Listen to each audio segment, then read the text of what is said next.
Today you read a lot about the idea of natural selection. And the idea of natural selection actually was invented by a creationist. His name was Edward Blythe. And Darwin actually didn't give any credit to this guy for this idea that he had come up with. I know when I initially read about the idea of natural selection and Malthus's idea that there's always a battle for survival, it made me think that natural selection didn't apply because I didn't see that creatures were always battling for survival. For example, it is true that lions will prey on the weaker animals in the herd. It is true that sick animals will die and they don't live to reproduce, but it is also true that herds of elephants will protect their weaker members by surrounding them in the herd. They'll encourage the younger ones to keep going when they get tired. We see that dogs will often stay with people who have been hurt. There have even been adoptions of young that go cross species with each other.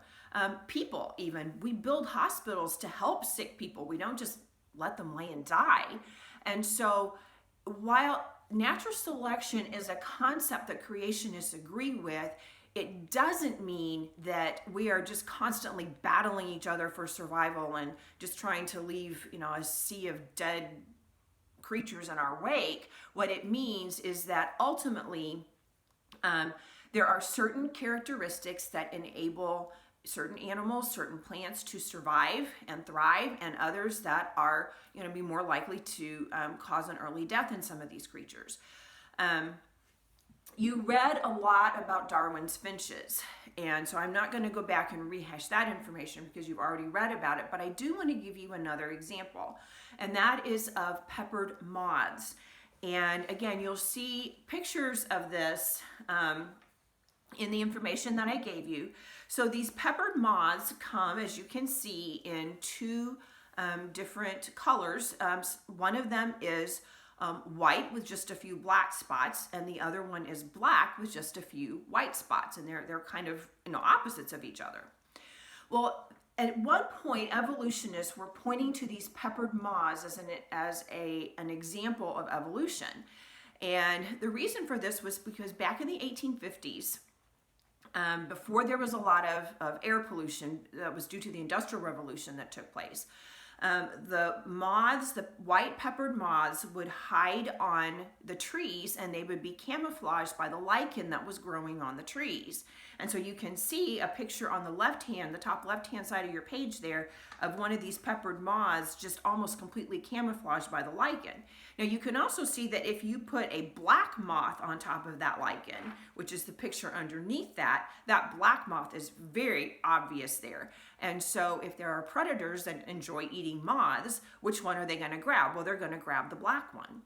And so what scientists noticed was that in the 1850s, there were a great prevalence of these the lighter colored moths, whereas by the time we got to the 1950s, there was a lot more pollution in the air. The pollution had caused some of this lichen to die, and that meant that the color of the trees was darker, and so therefore the darker colored moths were actually camouflaged better, and the lighter colored moths were the ones that were getting eaten.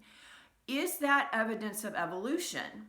Well, it's really not evolution. It is evidence of natural selection because the creature that had the coloring that enabled it to survive was the one that reproduced. And so there became more of a prevalence of the lighter colored moths back in the 1800s, and then more of the darker colored moths more in the 1900s. But as you can see from the graph down there on the center of the page, there were still dark colored moths in the 1850s. There were still light colored moths in the 1950s. And so it's not like we've completely gotten rid of one or the other one. They're still there. It's just the percentages of each one that is actually present. And so that's what's going to change with the environment.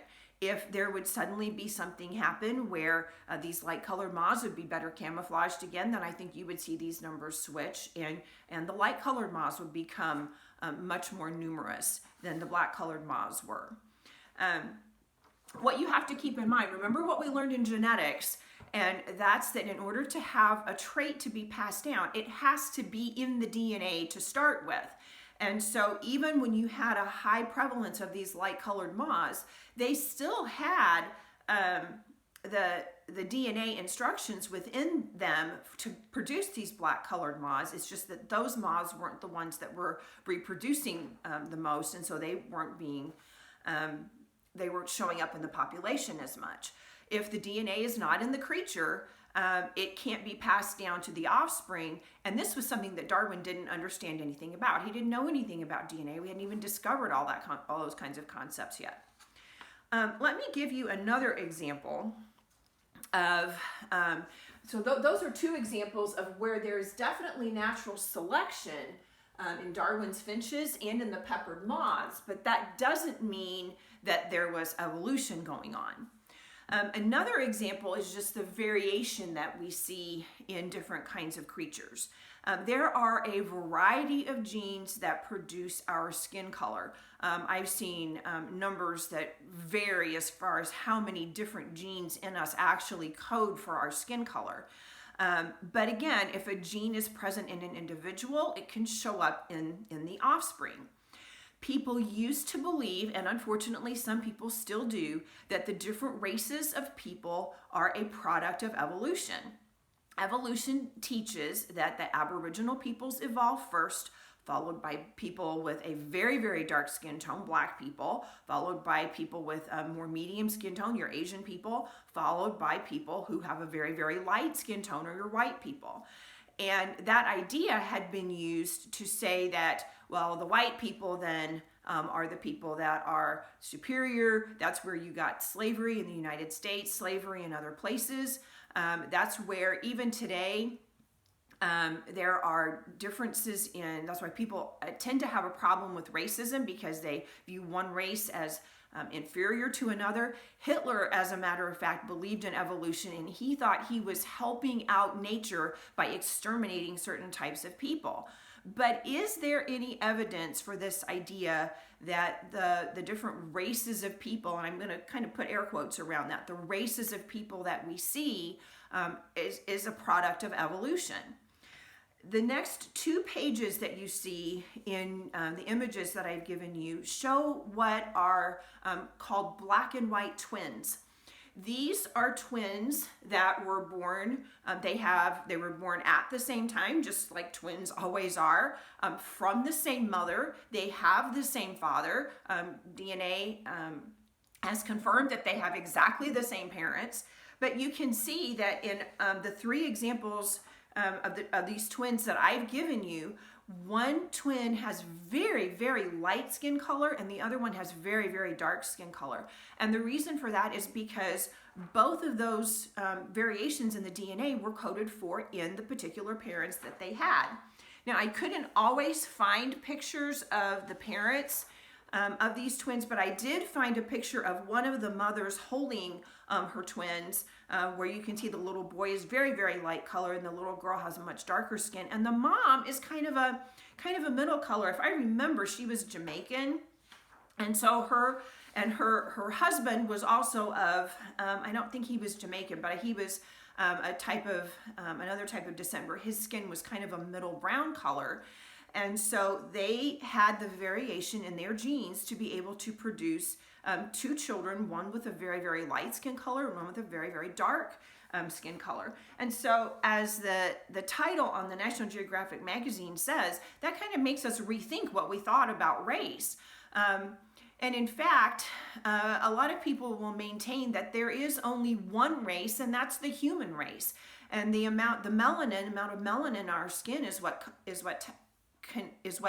codes for how dark our skin is going to be.